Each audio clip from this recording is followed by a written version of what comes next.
standard. Right.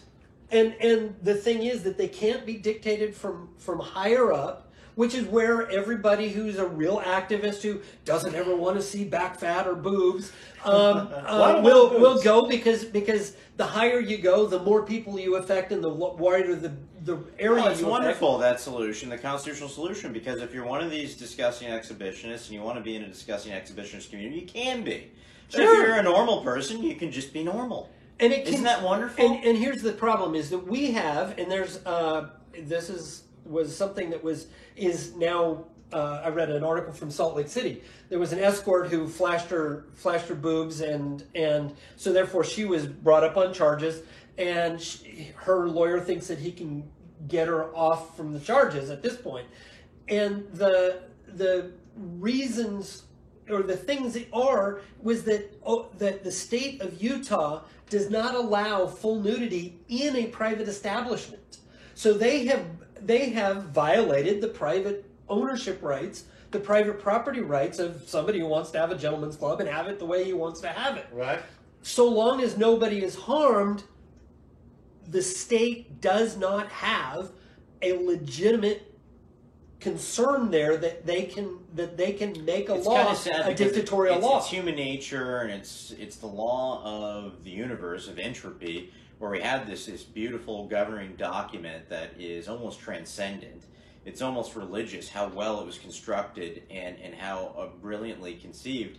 But now, for over 240 something years, we have been collectively ignoring it. We have had people come in by fiat and change it. Children to the public schools and every where branch. they teach them about it. And we had, I was taught in my indoctrination mill, K through 12, where some people graduate and don't know how to read, but they sure as heck do know about LGBT story time, right. And they know about, genders. I was taught that the Constitution was a living, breathing document. Well, doesn't that sound amazing? Well, what are you talking about? Is this religious? Yeah, it's kind of an article of religious faith for the left. It's like some kind of transubstantiation thing. It's a magic piece of paper that means whatever they want it to mean, is what they're saying. Right. Living, breathing, that's what they mean by it. Well, no, it's not living or breathing. It's a piece of paper, and it died when they killed the tree the parchment was written on. Well, that's literally true, but it is living and breathing in the sense that it can it's apply, modular. Well, that it can apply. It has a methodology for which it can be modified, which is strict. And we're going to talk about Article 5 in an upcoming show. Yeah, go ahead. But the thing, it's kind of like the Bible is living and breathing, in part because it applies the way it's written to things today, and people say, oh, nothing's the same today as ever was, and so therefore it can't mean what it says.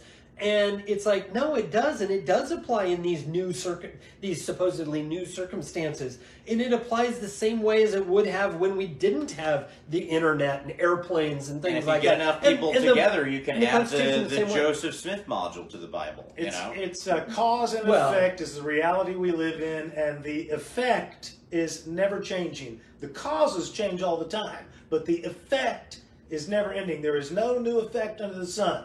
There's plenty of new causes, but you burn your hand on a caveman's fire, or you burn your hand on a futuristic laser, the effect is the same. You burn your hand. The cause is different. Causes change. Causes change all the time. And the speaking effects of never new, change. Under the sun and biblical references, today is the New Year and the only calendar in the Bible. And so, Happy New Year to people that celebrate Feast of Trumpets or the Jewish phrase that I can't pronounce. But something really interesting that I'd heard recently and researched this. It's kind of amazing. Old Sam Clemens, Mark Twain, in 1867 visited Jerusalem. And he wrote about how it was desolate and you couldn't find 10 people and 10 miles in the area, how it was a barren wasteland. And this is an interesting advent because in the Bible, there's a prophecy, Google it, that a stranger from a faraway place would declare then the thriving Israel a desolate and barren place. Interesting. Well, it's amazing. 50 years from that, or the Jubilee concept that is celebrated oftentimes on this day, was 1917, and that's when, I didn't know this, I knew about Balfour's, but that's when the Balfour's Declaration was signed, which allowed return to that territory, then territory of Palestine, for many Jews. 50 years from then, in 1917, 1967, is whenever, and a lot of people didn't know this, when the modern state of Israel came about in 1948, it didn't include Jerusalem. Well, in 1967, after Israel's Arab neighbors attacked them, they took control of Jerusalem from the Arabs in a Jubilee year. And the Jubilee is the restoration principle in the Bible, where if you lost something, ceremonial lands held by your family, whatever, something, you got it back. Released your slaves. Something like, and it actually is an answer to debt cycles and market crashes, but that's separate. You notice they're cyclical in 7 to 8 year cycles. And then, so 1967, where is a 50-year point from 1967?